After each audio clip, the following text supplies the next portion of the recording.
Welcome to Prelude to Ulysses.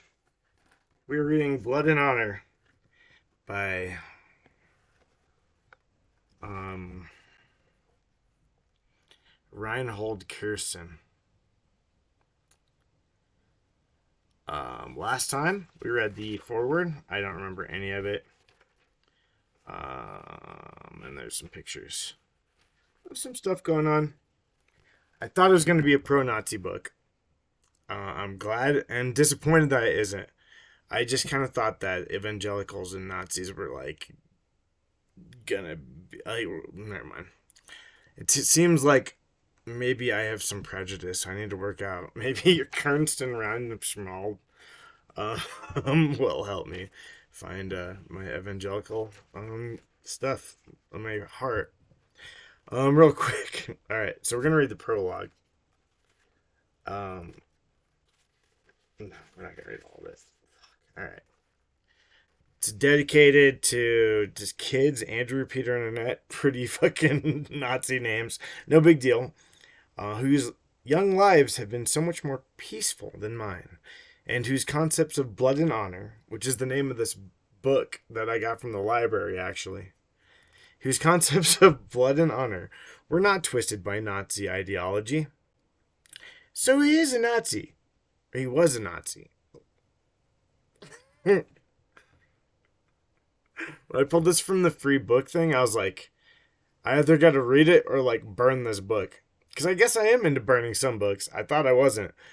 But I think I did. I threw one book in the garbage. It was that Stephen King book. I think. Where he's fucking time traveling. He's a JFK, trying to prevent JFK's murder. And he time travels back to a certain point in time, but he has to like wait to prevent the murder. And then so he finally prevents the murder. Spoiler alert. And then he goes back to the future and it sucks. And it's like a 1,000-page book, which was basically a plot line summarized in a any time travel film you've ever seen. Someone goes back in time, makes a decision. It's not the right decision. It affects the future in a bad way. Or maybe something like that. Like The Simpsons with the fish. Never mind. Alright. So, may God guide them safely through the turmoil of their time. Prologue. Holocaust. Although it was fiction. Wait. Wait a minute. Don't worry. Although it was fiction, was a dramatic and realistic portrayal of events during World War II. Wait, is he talking about a movie? Holocaust. Although it was fiction, was a dramatic and... Why don't you tell us what it is? It just... Because it doesn't say the Holocaust. Man, I don't feel like this is... Having lived in Germany as a boy, I knew much of the story firsthand. And I intended to watch the series for 4 nights on television. It was a Holocaust TV show. We could look it up. What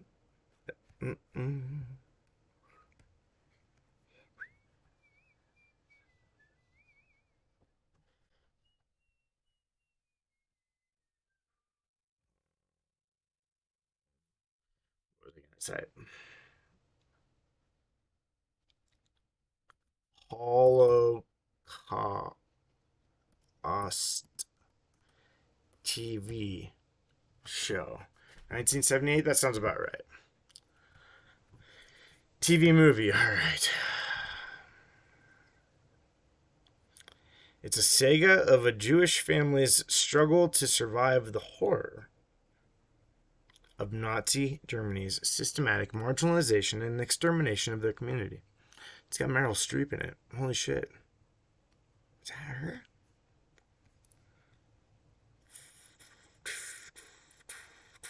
No, Rosemary Harris is in it.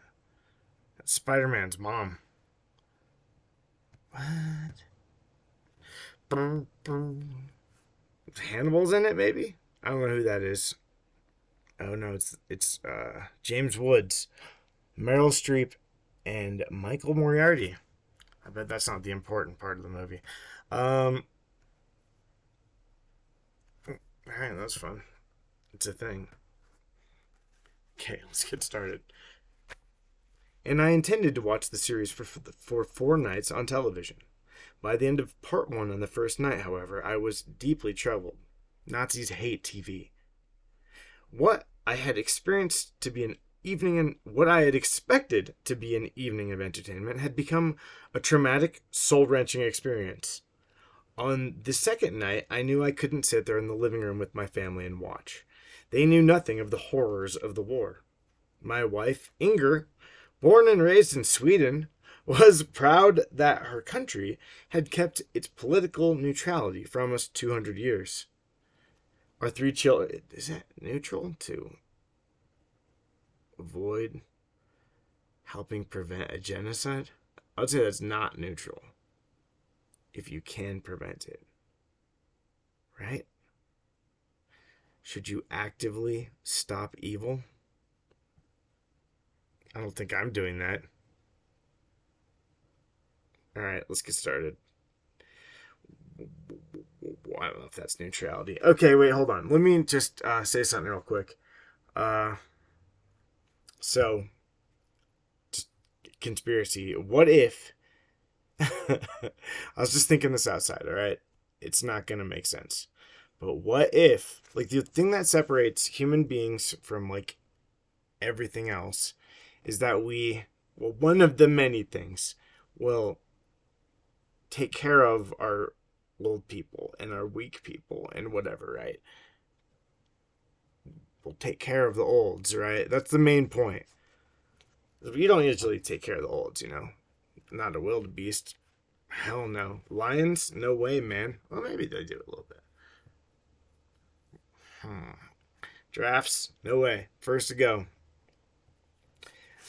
But we take care of the olds. We protect them. So what if that's not because we're nice, but what if that's because of a giant conspiracy of old people running the world? And they just want to be kept alive. They want us to keep feeding them. They don't want to be left to be eaten by the proverbial proverbial boll weevil. It's a good band name. Or anything. Okay, all right. We'll get to this. But what if the old?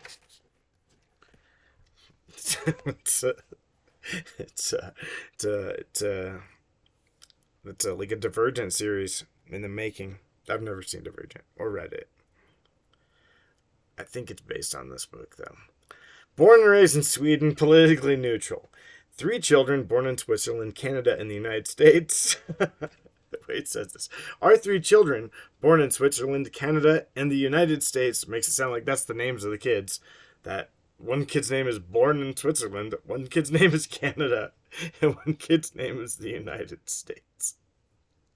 And they had all learned about Adolf Hitler and those sad pages of German history in school. Sad pages of German history.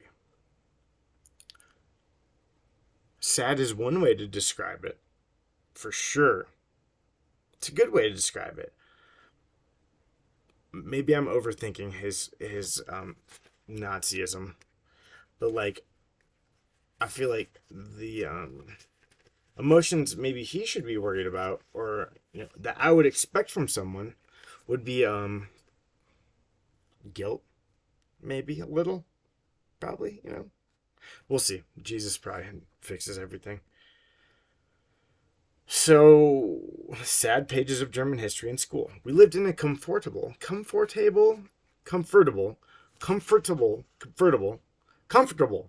Chicago suburb more than 30 years later. And it meant very little to them. I wonder why the kids that you raised are not so pissed about Nazis, if that's what that means. It meant very little to them, the Holocaust. It means very little to the Nazis' kids. Is that society's fault? I guess so, according to Hans Gruber, Reinhold Kirsten. So, on the second night, I slipped out of the living room and I went downstairs to the den to watch in a small black and white set. I needed to be alone. Black and white. Interesting. A few minutes later, however, our oldest son, Andrew, came down. Aren't you going to watch the Holocaust, Dad? Yes, Andrew. But why are you sitting here by yourself? I hesitated, biting my lip, and then mumbled, It's all right, son. Okay, that's not really an answer. He must have sensed, It's all right, son. Why? It's all right. I mean, it's okay to say something that doesn't really make sense, though.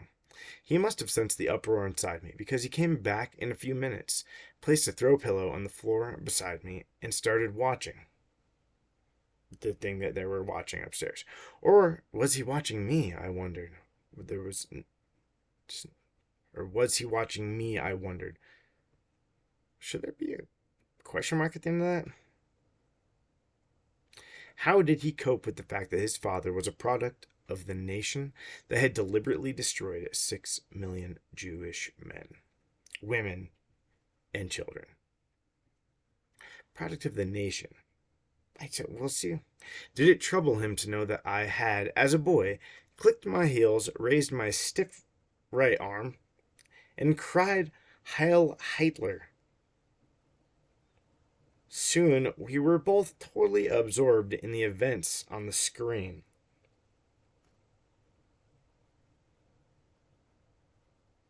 Soon, most of the action took place in Berlin, where I had lived for 16 years. The action. Oh, the action on TV, where he had lived for 16 years. Dr. Joseph Weiss was a fictional character, but our family doctor had also been a Jew. And just as Bertha Weiss, Joseph's wife, was an accomplished musician, so our doctor's wife, Mrs. Gruenbaum, had been a talented pianist. Their piano, which we had bought for a token.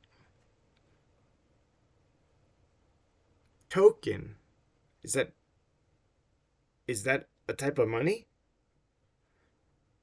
I thought a token was like a stand-in for money.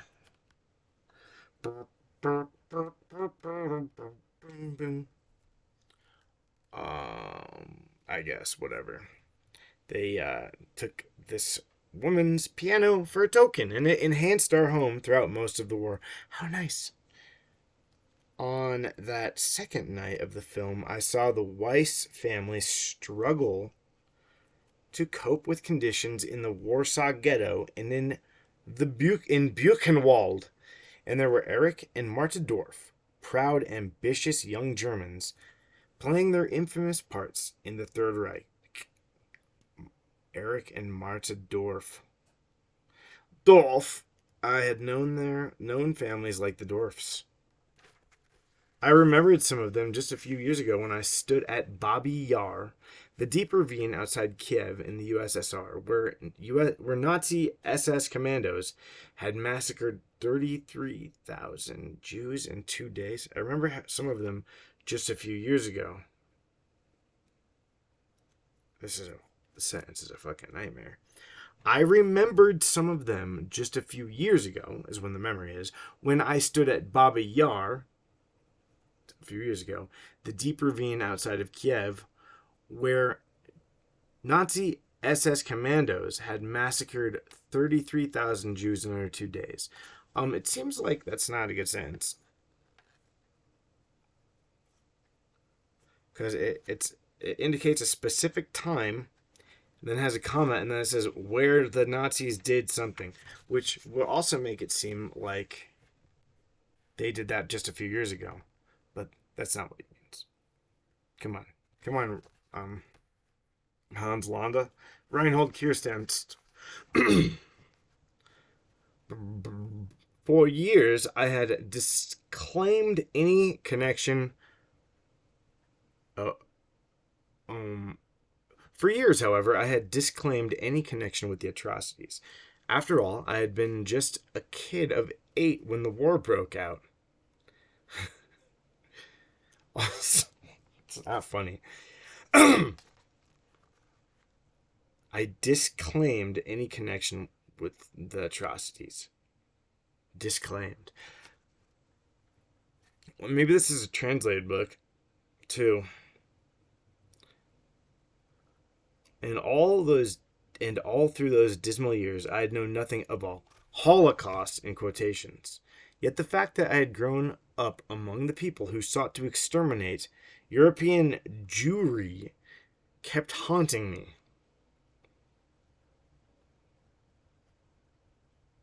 Dad, I love you. Wait, what's the accent? Andrew, otherwise known as Born in Switzerland, is gonna have an accent. What was it? German? Dad, I love ya. Dad, I love ya. No, that has a German talk. Uns Dad, I love you.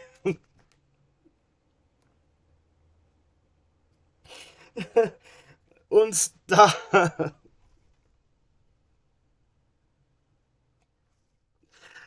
Uns Dad, uns Papi, I love you. Andrew had moved closer to me, his shoulder touching mine. Oh no, this husky 18-year-old shouldn't have said that. Now I couldn't hold back the tears. Husky.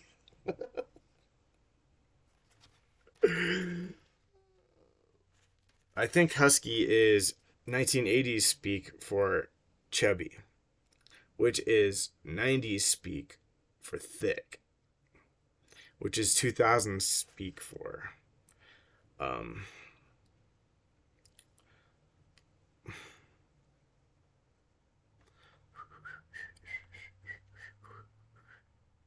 don't remember.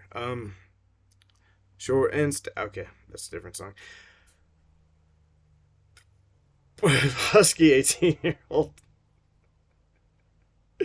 He's like, so wait, like, let's set the scene. They're watching a Holocaust movie about the Holocaust. And his dad goes to watch it by himself. And he's like, hey man, I did this. Kinda. I was involved a little bit in that. And then the son's watching the show with him and says, nice, I love you. I mean,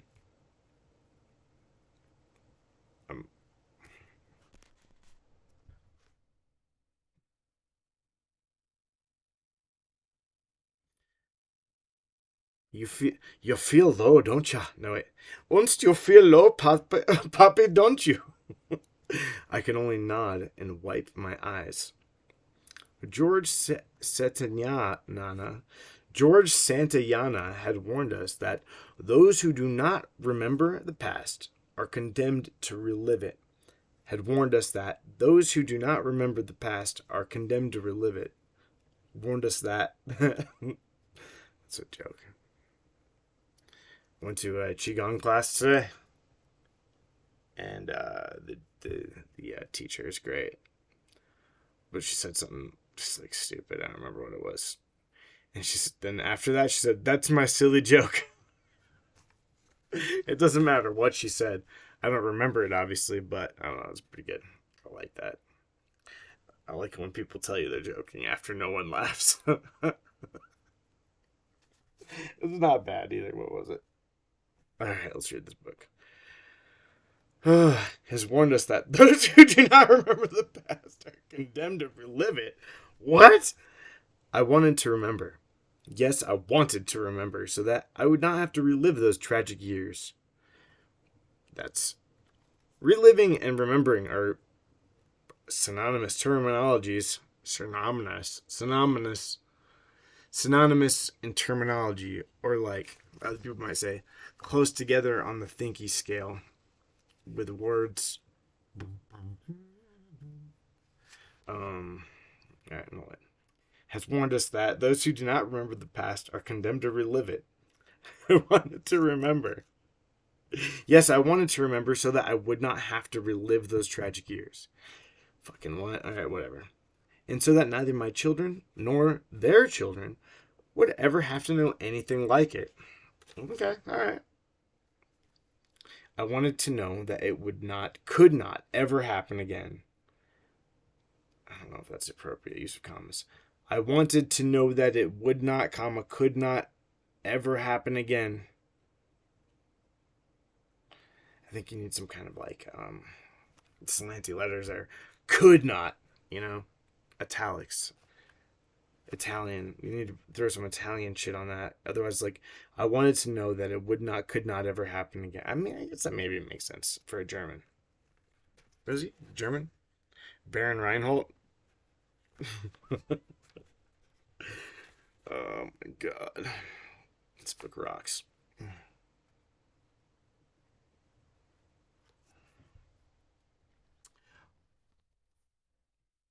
think I stopped introducing this. That's 20 minutes long. What the fuck?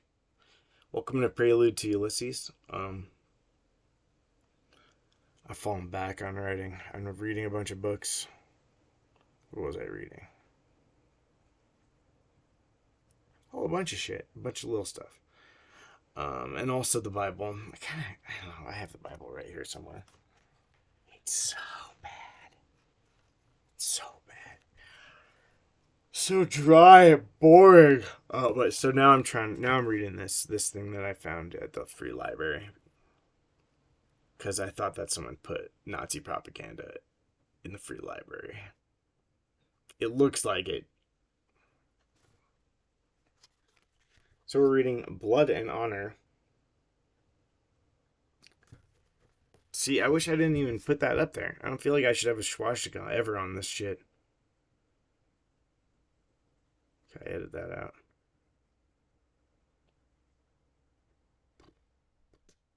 But that's why I thought it was Nazis. That the cover does not look. I even went through a whole thing last time. I was like, I'm not gonna show the cover. Fucking whatever. God damn it. All right, you ready? Yeah, let's get started. How had it all begun? What had shaped my mind and my life to make me a believer in Christ at that young age? Also a believer in a master race, because they're the same belief.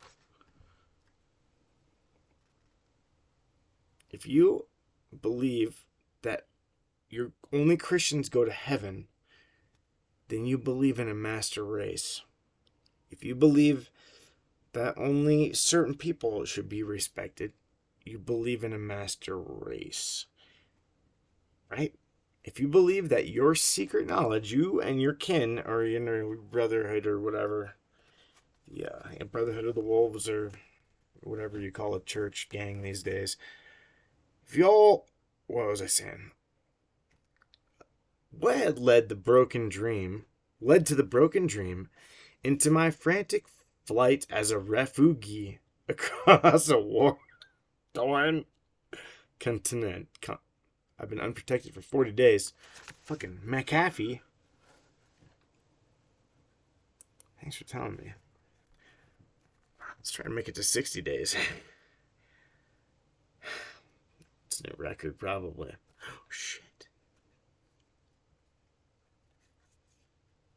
Deep cut. To my frantic flight as a refugee, which is a bird from Fiji, refugee, across a war-torn continent. It wasn't any one incident, of course, but a series of subtle influences and events that swept me along. Actually, I hadn't known many Jews. I was an Aryan, in quotations, but I was also a Christian. My father was the pastor of a church. And he and my mother had taught me well. What? My father was the pastor of a church, and he and my mother had taught me well. Okay. They taught him good, but my faith in God and my love for the Bible bothered my friends and teachers. I mean, I can see that. I'm going to stop saying fuck if I have the rubber band trick. I don't think I've cussed much today. I'd like to not cuss.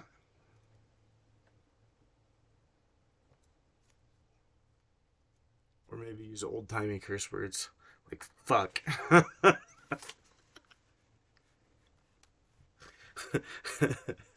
And Sarsaparilla. Fucking Sarsaparilla is a great band name. Fucking Sarsaparilla is a good band name, though. That's for sure. So George Santayana has warned us that those who do not remember the past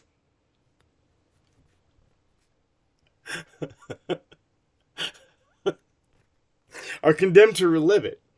I wanted to remember. Yes, I wanted to remember. That's so I would not have to relive those tragic years, and so that neither my children nor their children would ever have to know anything like it.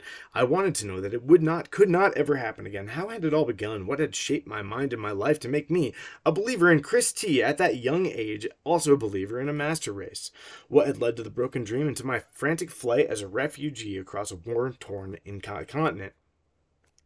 It wasn't any one incident, of course, but a series of subtle influences and events that swept me along like a broom after a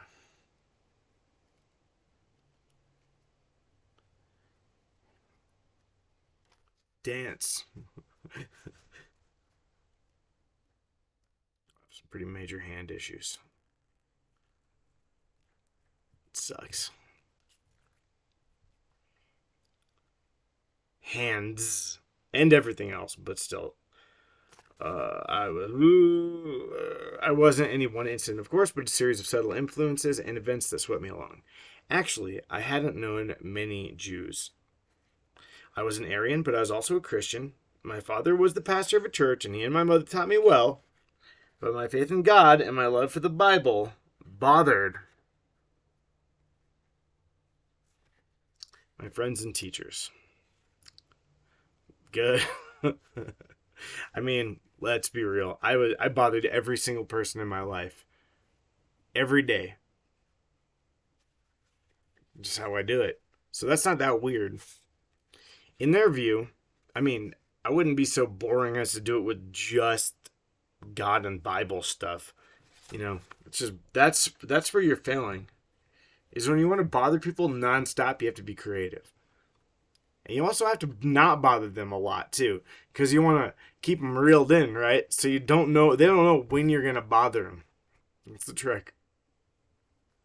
So that's why you don't have friends.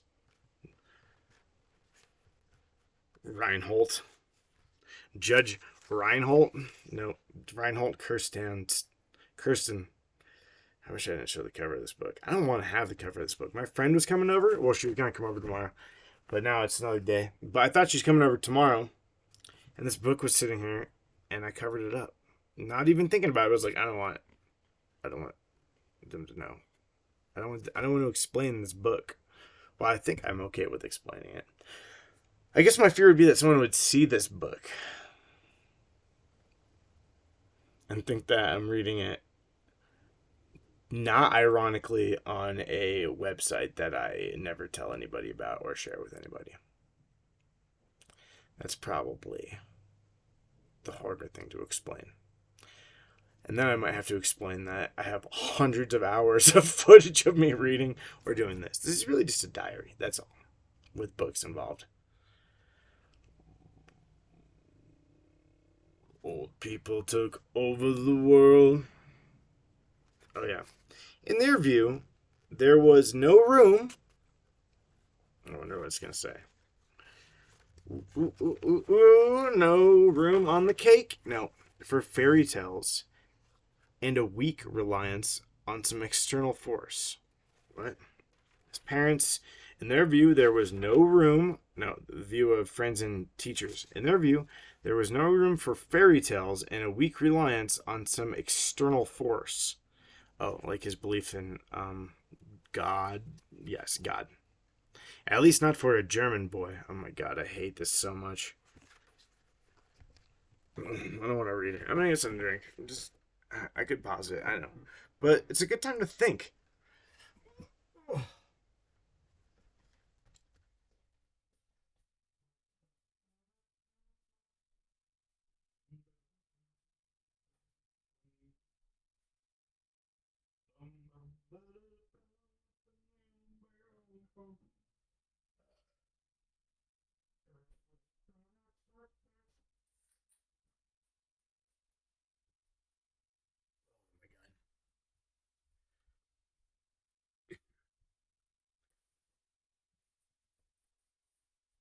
Make that joke again about how the only fear to fear is to. The only way to break fear is to. What was the quote? Get rich or cry. Get rich or cry dying. No, just cry. That'd be a cool tattoo. Get rich or cry. Is get rich or die trying like a statement someone makes? Is that like a quote? Get rich. Yes, it's the 50 Cent thing. No, I don't know. He didn't make that shit up. 50 Cent? I don't know a single 50 Cent song. I think it's weird to name yourself after like half a dollar, too. Finger on the pulse. Oh, shit. All right. The real struggle came when my school was evacuated from Berlin to the relative safety of Czechoslovakia. Czechoslovakia.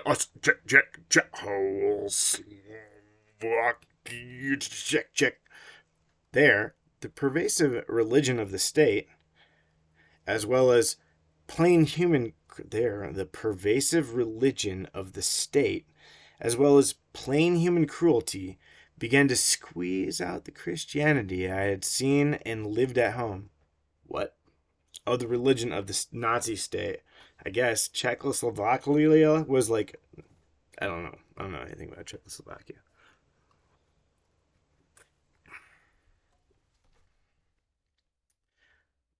I tried to keep my faith alive against the pressures, the taunts, and the persecution of both teachers and classmates. But day by day, I found myself slipping, being pulled back further and further into a godless, Hitler-centered world. At the same time, I received letters of encouragement from my parents, quoting the scriptures, reminding me of the truth. Ugh. I'm sorry. Hey, I'm sorry about what just happened.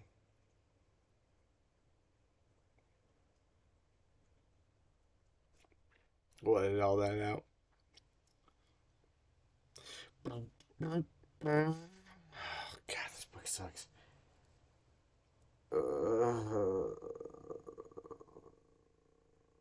It's like not well written is what I would say. I'm confused, but I also might just be confused.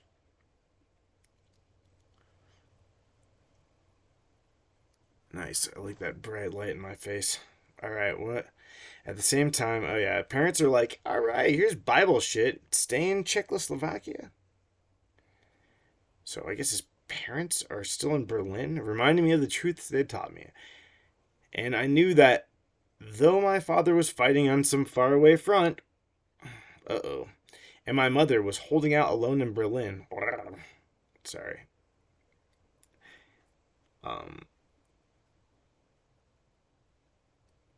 I think that there's a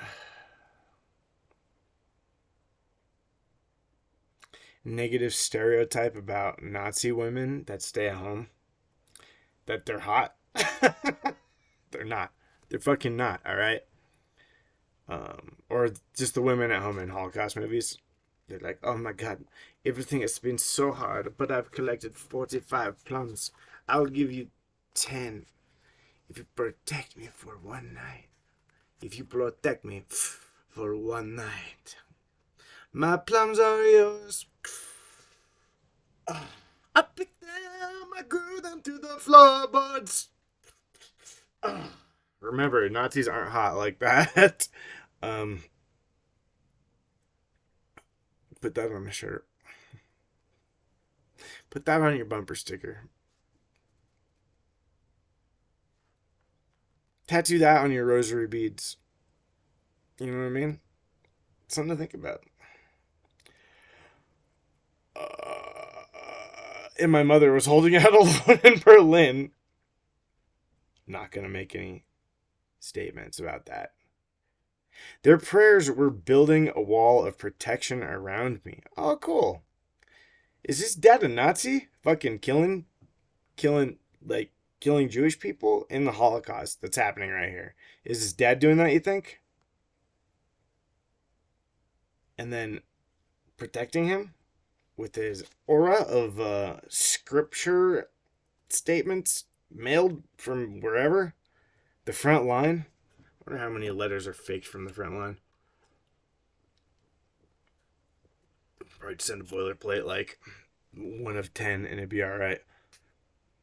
I don't know anything about the front lines. I'll never go to the front lines. Or the back lines. No, probably back lines. No, there wouldn't be lines back there. So that's how far back. The ice wall.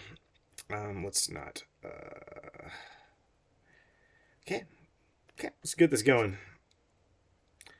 In one sense, my story is an expose of an ideology at work. It's a cutaway version of the system, Nazism, as it worked in the mind of one child. Trying to capture him and make him in his image. And in the telling, we understand more clearly what could happen at some other time, in some other place, with some other ism. Blood and Honor.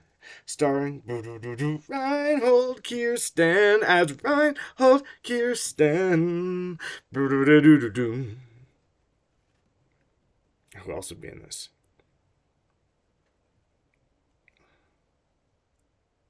Who would make a good Nazi? John Candy, for sure. That'd be he's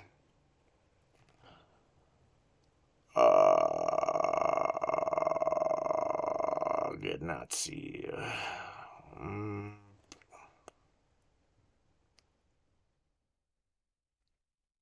Blanchett? That's not fair. She'd be a good anything. I don't mean like God, fucking shut up. One child.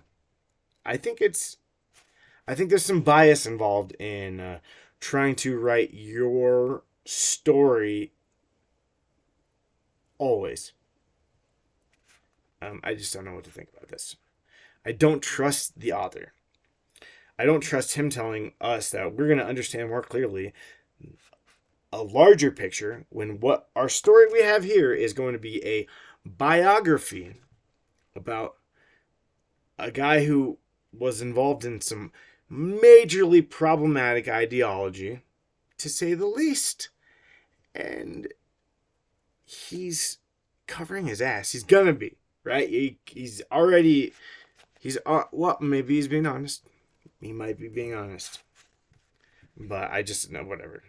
But my story is also a living example of the promise of Proverbs 22:6. Train up a child in the way he should go, and when he is old, he will not depart from it. My parents had taught me to pray. From them, I had learned to love and enjoy reading the Bible. They showed me that Jesus Christi was more than a faraway figure from New Testament times. He was real. A person. God. Someone who spoke to me through his word.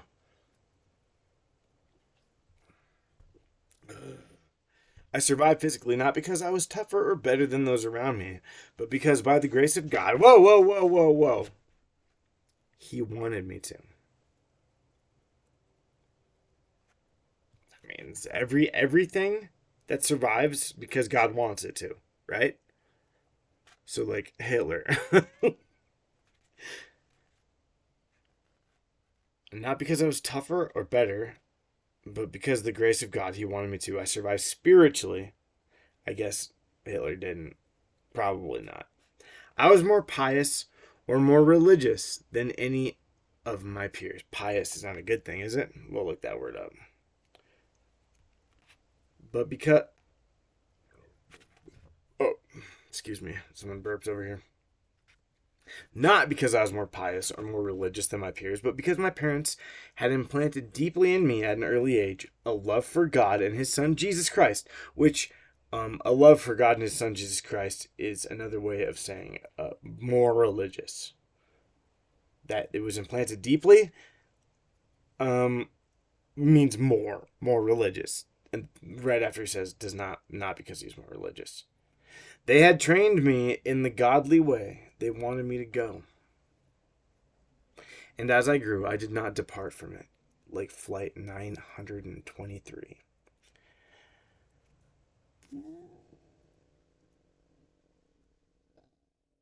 Free flight 293. Free flight 3 not through 3 free flight free flight 29.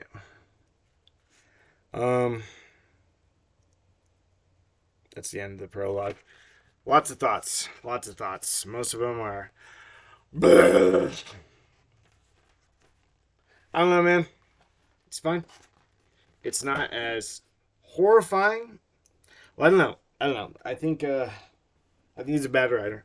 I don't think he even wrote this. I think that it was written by a computer. That's not true. I think it's hard to write. I want to write a book. How come he can do it and I can't? We look fucking identical. It's kind of crazy. Look at that guy. He looks just fucking like me.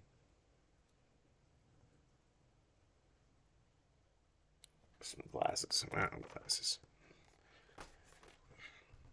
I don't know, man. One thing we can be sure of, though, is that if old people are running the world, we all get initiated into the old person club. Well, some of us do. No, there's poor olds, too. But what if it didn't involve... What if it did involve them? What if the poor olds are in on it? You know? It's just all the olds. What if the poor olds just want to be that way? And that's who I am, but I just don't know it yet. Is a future poor old that likes it, that's a part of the system, that wants to live under a bridge, cooking cakes by stealing flour from consumers, stabbing holes in the flour bags, and then holding a coffee mug under it while no one's looking, and then running away, and then going to the milk aisle, get some milk in that flour, and maybe some salt, some sugar too for a cake. Is that it? Have it all in this mug, and then go out to the dumpster fire I lit before I went in the store, and then get a tin can from the hurricane drinks I was drinking, poke a stick through it. You can find any stick if you had a knife. And then roast it over the dumpster fire, making cake. All right, that's okay. All right. So that's how I feel about